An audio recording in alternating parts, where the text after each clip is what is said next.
हमारे साकुंड के भी प्रखंड अध्यक्ष आए हुए हैं, तो उनका भी मैं अभिनंदन करता हूं।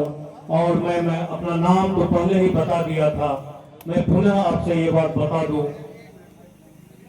हमारे बीच जिले के मुख्य चुनाव प्रभारी कुंदन जी भी आ गए हैं, एक बार जोरदार तालियों से स्वागत कीजिए। साथ में है मजरूल हक साहब, ये जिले में उपाध्यक्ष हैं। ये तमाम लोग आपके बीच में आए, एक बार जोरदार तालियों से स्वागत कीजिए। हमारे जिला के संयोजक का बहुत बहुत अभिनंदन, और कुंदन बाबू जो हमारे मुख्य चुनाव प्रभारी हैं, उनका भी हमारे इस मंच पे बहुत बहुत स्वागत। मैं इनका स्वागत इसलिए किया कि मैं संगठन अध्यक्ष भी हूँ, तो उस हैसियत से मैंने इनका स्वागत किया, कैंडिडेट के हैसियत से नहीं किया। तो मैं अपने तमाम सुल्तानगंज के जनता का भी अभिनंदन करता हूँ, वंदन करता हूँ। मैं आपको बता दूं कि मेरा नाम इंजीनियर राकेश कुमार है। मैं आपके ही साकुंड प्रखंड के किशनपुर अंखोरिया का रहने वाला हूँ। मैं 24 साल से कांग्रेस में था, 24 साल से मैं नौकरी भी कर रहा था। आपने देखा होगा कई बार जो आपके सामने रोड बना है, या माता रानी के प्रांगण में जो ये रोड गया है, कहीं ना कहीं मेरा कंधा लगा हुआ है इसमें। और मैं 24 साल तक निरंतर भारत सरकार का कंसल्टेंट के रूप में मंत्रालय में काम किया। आज नौकरी छोड़कर आप लोगों के सेवा के लिए आया हूं, और आप लोगों का आशीर्वाद प्राप्त करने का मनसा रखता हूं। तो मैं चाहूंगा कि एक बार आप लोग हमें जरूर आशीर्वाद देंगे। मैं भी यहाँ से संभावित प्रत्याशी हूँ। मेरी मुख्य उद्देश्य है कि अभी तक आजादी के 78 साल बाद तक भी स्थानीय समस्याओं पे किन्होंने भी ध्यान नहीं दिया। हमारे एक प्रत्याशी विपिन बाबू ने आपको बताया सरकार की सफलता विफलता की बातें, ममता दीदी ने भी बताई कि गद्दी खाली करो की जनता आ रही है, जयप्रकाश बाबू ने ऐसा बोला था। तो ये बातें तो सरकार की सफलता विफलता की बातें हो गई। मनीष जी ने भी बहुत सारी बातें रखी। मैं सिर्फ अपने क्षेत्रीय मुद्दा के बारे में बात रखूंगा।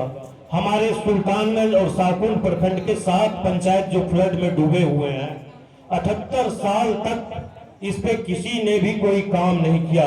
हमारे स्थानीय विधायक, इधर एक चौपाल लगी थी प्रभात खबर की साकुंड में, संजोग से हम वहां थे, वो बोल रहे थे कि 170 करोड़ की लागत से मैंने गंगा वाटर को प्रोजेक्ट कर हरमना डैम में दिया। अब हरमना डैम की सफलता हमारे सुल्तानगंज विधानसभा के लिए कितनी है, हमारी आम जनता इस चीज को जानता है।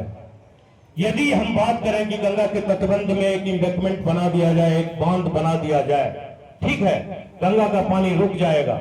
लेकिन आप जो कमरगंज से पानी घुसते हुए देखते हैं, पुल से, चंपा नाला से घुसते हुए देखते हैं, भवनाथपुर से घुसते हुए देखते हैं, और जो सड़क के उत्तर साइड बसे हुए गांव है, चाहे वो मेरा चिचरौन हो, अकबर नगर हो, या मेरा तिलकपुर हो, तो ये जो समस्याएं आप देख रहे हैं, तो मेरी प्रथम प्राथमिकता होगी कि इसको, इस चीज से, चूंकि मैं एक इंजीनियर हूं, मुझे पता है कि किस तरह से इसको निजात दिलाया जा सके।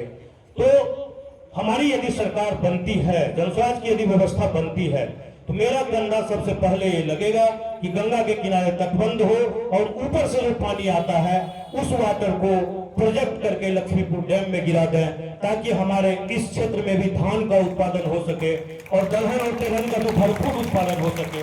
ये मेरी पहली प्राथमिकता होगी। दूसरी प्राथमिकता होगी कि जितनी भी स्वास्थ्य उपकेंद्र हैं यहाँ पे, जो आज मृत प्राय है, यदि जनस्वास्थ्य की व्यवस्था बनी, मैं विधायक बनूं ना बनूं, 24 घंटे के अंदर सभी पीएससी में, सभी स्वास्थ्य उपकेंद्र में एमबीबीएस डॉक्टर बैठवा दूंगा, और यदि एक दिन भी वो भागा तो निश्चित रूप से उसको नौकरी खत्म करवा दूंगा।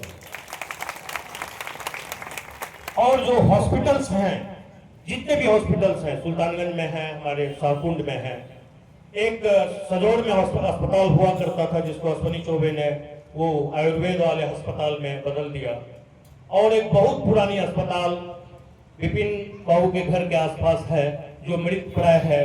तो यदि हम आए इस व्यवस्था में, या मेरी जनस्वास्थ्य की व्यवस्था आई, तो हम तमाम भाई कोशिश करके इस अस्पताल को चालू करवा देंगे, ताकि 3 एमबीबीएस और 3 सर्जन उस हॉस्पिटल में बैठना शुरू कर दे, ताकि हमारे क्षेत्र के जनता को दिक्कत नहीं हो।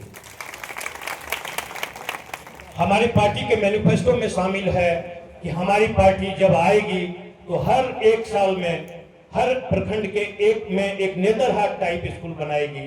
तो 5 साल यदि जन स्वराज की व्यवस्था रही तो निश्चित तौर पर 5 साल में 5 नवोदय नेतरहाट टाइप की व्यवस्थाएं बन जाएगी। जरूरी नहीं है इस महेशी में, इस पैन में, इस तिलकपुर में स्कूल हो। जरूरी ये है कि स्कूल ऐसे जगह पे हो जहां 15 से 20 मिनट में हमारे बच्चे पहुंच जाएं और नेतरहाट टाइप के व्यवस्था का पढ़ाई हो। तो जन स्वराज दृढ़ संकल्प है इस तरह का स्कूल देगा। नेतरहाट यदि 1500 IAS दिया है, हमारे इस तिलकपुर और महेशी और सुल्तानगंज से यदि 10 बच्चे भी IAS बन गए तो आपको नेता की जरूरत नहीं पड़ेगी।